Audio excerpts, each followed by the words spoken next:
Hello viewers, welcome to Vicky movie view. இன்னைக்கு நாம் பார்க்க போகிற படம் என்னன்னா, அருள்நிதி நடித்து ரிலீஸ் ஆகிருக்கிற ரேம்போ படத்தை பற்றி பார்க்க போகிறோம். இந்த படத்தை எடுத்தவர் முத்தையா. முத்தையா படங்களை பற்றி உங்களுக்கு நான் சொல்லி தெரியணுங்கிறது இல்லை. இவர் மதுரை மண் சார்ந்த உறவுகள் சார்ந்த அங்கே நடக்கிற கலாச்சாரங்கள், அங்கே இருக்கிற சம்பவங்களை வச்சு தான் இவர் படம் எடுத்துக்கிட்டு இருப்பார். சரி, இந்த படமும் வழக்கமான முத்தையா படமா இல்லை ஏதோ ஒரு வித்தியாசமாக பண்ணி வச்சிருக்காரா அப்படின்னு போய் பார்த்தா ஒரு கட்டம் மேலே போய் எடுத்து வச்சிருக்காரு. ஒரு கட்டம் மேலேனா கதையில கிடையாது, மதுரையிலேருந்து திருச்சி வரைக்கும் போய் எடுத்திருக்காரு. இதுவே ஒரு நல்ல முன்னேற்றம் தான். மற்றபடி இவரோட கதைகளில் பொறுத்த வரைக்கும் ஹீரோவோட கேரக்டர் அநியாயத்தை கண்டா சீர்ற சிங்கமாகவும், சென்டிமெண்ட்டை கண்டா உருகிற தங்கமாகவும் தான் இவரோட படங்கள் ஹீரோவோட வேலை இருக்கும். இந்த படத்துலையும் லைட்டாக அப்படிதான் இருக்கு. மற்றபடி இந்த படத்தில் பெருசாக சொல்லிக்கிற அளவுக்கு ஒரு புதுமை, ஒரு கதை, திரைக்கதை எதுலேயுமே ஒரு வித்தியாசம் கிடையாது. வழக்கமான ஒரு கதைக்களம் தான்.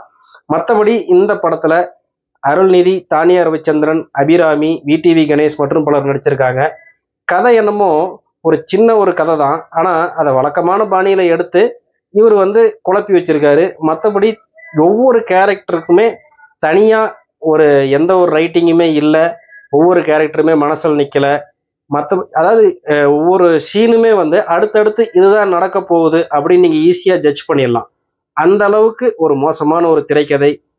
அதாவது கிளைமேக்ஸ் சீன் இப்படிதான் இருக்கும் அப்படிங்கிறது ஒரு படம் தொடங்கின ஒரு 10 நிமிஷத்துலயே நீங்க உங்களால ப்ரிடிக்ட் பண்ண முடியும். அப்படின்னா படத்தோட இது எந்த அளவுக்கு இருக்குன்னு பாருங்க. படத்துல லாஜிக் மீறல்கள் நிறையவே இருக்கு. கொஞ்சம் கூட லாஜிக்கே இல்லை.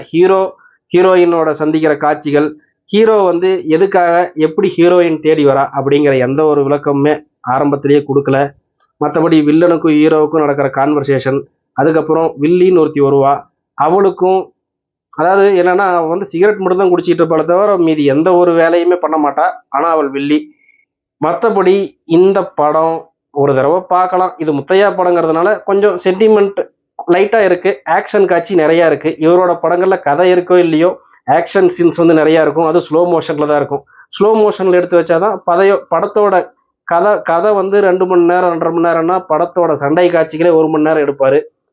அதே மாதிரிதான் இந்த படத்துலயும் இருக்கு.